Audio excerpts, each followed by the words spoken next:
Have you ever seen this on someone's LinkedIn profile and you're wondering what that is? Yes, that is an all-star profile. After creating your ultimate 80 years winning resume, the next thing you should do for yourself to actually have recruiters chase you is creating a LinkedIn profile. Not just a LinkedIn profile, but an all-star LinkedIn profile. Hi, best friends. Naomi Tato here, live and direct from the City of Light, the City of Blinks, Dubai, United Arab Emirates. I make videos of lifestyle, small talks, and travel. So if that's what you're geared towards, then you can hit on the subscribe button. Join my beautiful community for free so that you can have notifications whenever I post videos like this. LinkedIn is one very professional social media site where you would want to be part of if you are in the corporate world. Having a profile on LinkedIn is good. However, having an all-star profile is the best. Do you know why? Because it keeps you at the top of the list, and trust me, recruiters are going to chase after you.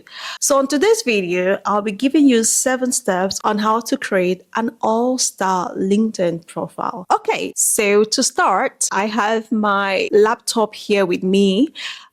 Because as I've said earlier, I'm not a phone-friendly person, especially when it comes to serious business like looking for a job.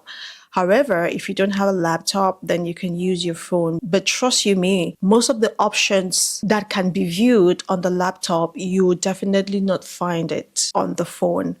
However, so here is my laptop. And if I turn it over to your side, you're going to see a LinkedIn profile. This particular LinkedIn profile, I created it just for this video. So you can have a grasp of what I'm saying as the video goes on, because I could not use my actual profile. Okay, so first of all, if you're not a user on LinkedIn, you would need to create a profile, which means you will have to hit on sign up. When you sign up, trust me, you would have to fill up all the information, probably your name, date of birth, if you're actively looking for a job, your previous employers, what sectors your previous companies fall under, and probably you will come to a page looking like this. So when you come to a page, first things first, in the bid of trying to create an all-star profile for yourself, you would need to upload a picture. What you should not do when uploading a photo is choosing random photos. Don't just choose photos just for the sake of choosing. Or probably you put informal pictures like you in the bar or in the nightclub. What you should do is upload a professional photo of yourself, probably in suit or you seated in the office well dressed. If you are a chef, then you can actually be in your chef attire before taking your photo. However, you have to still make it very professional. So what you have to do is click on the face icon. LinkedIn is going to give you 2 options, either to upload a photo of you, which you already have, or 2, you can take a photo if you actually trust the quality of your webcam or your laptop. When you take the photo, LinkedIn gives you a portrait form of how you'll be able to arrange that photo to suit the LinkedIn frame rate. Because just from your picture, you can actually draw attention to other professionals to follow you. So your picture, for me, is number 1, and it has to be a professional picture. So the next thing you have to do is get to the background image. So to upload the background image, you have to click on the pen icon. When you click on the pen icon, LinkedIn is going to give you 2 options. The first of which, you could upload your own background image, or you could scroll and choose the background image options which LinkedIn provides. As you can see on the screen, I chose this because it has a laptop and a cup of coffee, and trust me, and if you're in corporate, you know that is an early morning scene of you during an office. So basically, is going to attract most people because they can actually relate to the scene on your background image. So if you're following the steps, you would have uploaded your picture by now, as well as your background image. Okay. All right. So on the second step is write a catchy headline. Actually, for me, I have just 2 ways of writing a catchy headline. The first one is either trying to list out the job responsibilities I am am capable of doing. Probably you would see here where I had to write administrator / administrative assistant and business support executive. So someone looking at my profile would know, okay, she is administrator, administrative assistant, and business support executive, which tells the job description I've ever handled, or basically the job description I can actually perform. However, sometimes some people could just write a catchy phrase like proactive administrator, proactive business support coordinator with 8 years experience in finance. You get? So it depends on what you want, but actually it should be catchy. You either write it with catchy words like proactive administrator with a strong 8 years background in finance, in accounting, in supporting big organizations. So trust me, it should be catchy enough to make the recruiter want to choose you. Okay, so the next one is to make a custom URL. URL is a link which can be then added to your resume so that when you apply for a job and your resume goes through to the recruiter, the link can be clicked and be redirected directly to your LinkedIn profile. So what you would do is go to the top right of the page where you see profile language. Below, you're going to see public profile and URL. You click on the pen icon, and when you click on the pen icon, it's going to redirect you to a different page where you're going to see on the top right again, edit your custom URL. Then you click on the pen icon and probably you can edit it to what you want, and probably you click on save. So that's how you can customize your URL to suit what you want. So the next one is having strategic experience summary. This is where you have to open up your ATS friendly CV. Sometimes LinkedIn wants only 2,000 characters, not words, just 2,000 characters. Sometimes the job description and the experiences on the ATS CV or resume is more than 2,000 characters. However, I will always say what smart people do is you have to copy your experience from your ATS CV. Then you can open ChatGPT and tell ChatGPT to make your job experience a strategic one in probably 2,000 characters. And trust me, ChatGPT is going to use your job experience and make it into a very good strategic experience summary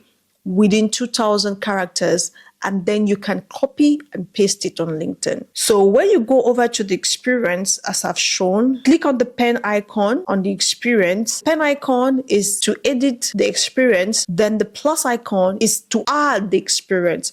LinkedIn is that one place where if you have 10 experience and you want to have an all-star LinkedIn profile, put all the experiences there. However, make sure that your job experiences should be summarized into a strategic experience before putting it on LinkedIn so that it can actually suit in 2,000 characters. Okay, so on the next step, you have to refine your skills and endorsements. Okay, so one thing I've done here, you can scroll down to the skills and you click on the pen icon, add if it's industry knowledge, if it's the tools and technologies, interpersonal skills, language, just add your skills, refine them.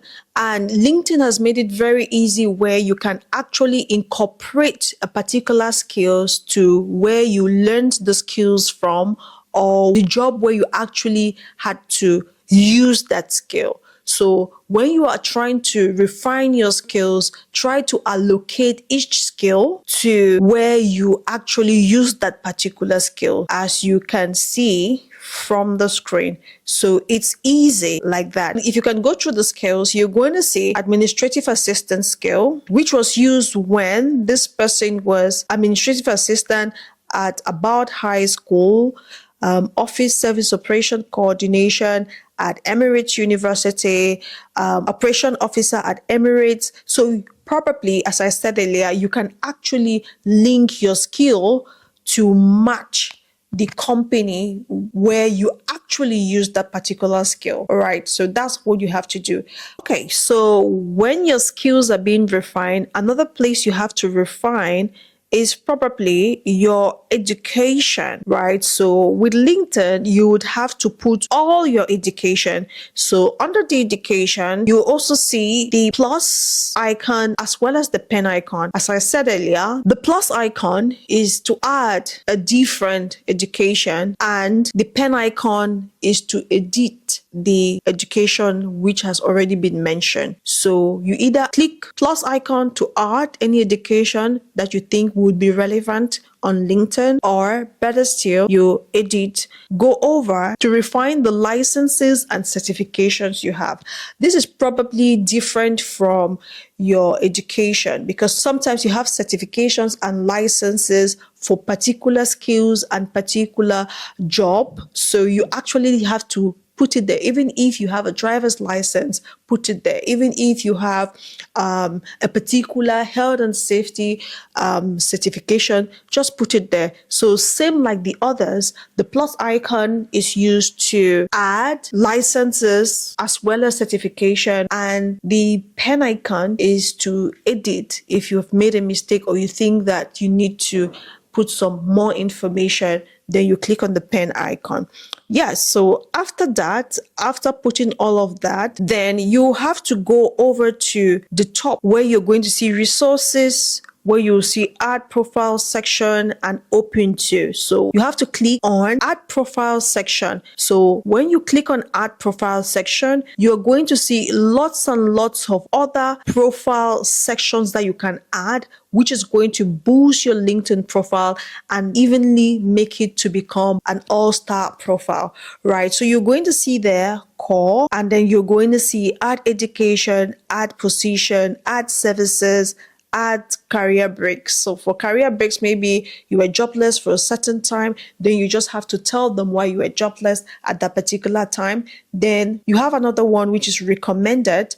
You will have to add future, add licenses, add projects if you've actually done any project. Then you're going to see add courses if you're actually taking courses at the moment. Then add recommendations if you actually have maybe recommendation letters from your previous companies, then you can actually add it here. Then additional, then you can actually add your volunteering experiences. You can add your publications. If you're one of those who have published handouts, you've published journals, then you can actually add it there. You can add honors and awards. Like myself, I've had 2 awards in my previous company, so I can actually just add it here. Then you can add your language, add organizations. If you're one of those who belong to any organization, add it there, because trust me, it's going to add your profile whatsoever. Yes, so on the final note, so after adding all of this, you can also go to about. About is just giving your personal statement, so they would definitely know who you are. So in the about, one thing I do there, I'm just giving you my example of what I do. I just copy my personals. If I know I have a strong personal statement on my CV, I just copy the personal statement on my CV and I put on about. So as you can see there, that's how about looks like. It gives the recruiter who is reading through a comprehension, or it gives them more insight about what your capabilities are, what you can actually do, what you've done over time, how long you've been in that career. Okay, so basically your about should contain, it should not be very long or lengthy. It should just be like maybe 8 lines, but it should be very, very catchy in a way that comprises your years of experience. Okay, the 7th step is make connection with relative people, because for you to have an all-star profile, you need to have at least 50 connections, right? You need to have at least 50 connections. So it does not stop from you trying to follow all the steps I've shown you. It starts from you having the connection of up to 50 people. So listen how you're going to have the connection within 24 hours. First and foremost, you would need to follow familiar people. Sometimes LinkedIn would suggest to you your colleagues of maybe your previous companies as well as your present companies. Try to follow them, and by chance they can also follow you, right? Apart from your colleagues, you can actually follow your friends. If you have friends that are on LinkedIn, you can actually follow them as well. Then, apart from your friends, what smart people do is the companies that you're dying to work for, try to list them out on a paper, go to the search bar on LinkedIn, try to search the companies. For example, you can search Emirates Airlines, and when it opens up, try to find the human resource assistants, human resource administrator, human resource executive. Try to find those particular people and follow them. If you use these steps, you would see that before 24 hours, as you followed more than 50 people, and maybe half of it are following you back. So you can just keep on going to other companies, and probably when you start following HR recruiters or probably random recruiters, LinkedIn would definitely suggest much more recruiters or human resource professionals to you, and definitely you can just follow them, and in return they would follow you back, and within 24 hours or 48 hours you've had 50 great connections, and automatically your profile will become an all-star profile. What happens with an all-star profile is recruiters will definitely get in contact with you, and they would ask you if you're actually looking for a job. And if you say yes, they will definitely try to pitch you what they have in hand and why they want you to join their team. And in return, you would have the best bet or the best cut or the best bargain whatsoever, because they were the ones who chose you, right? So that's all I have for you guys. Thank you guys. Hope you guys enjoyed the video. Thank you for always being with me. Have a blessed day, and bye for now. Bye bye.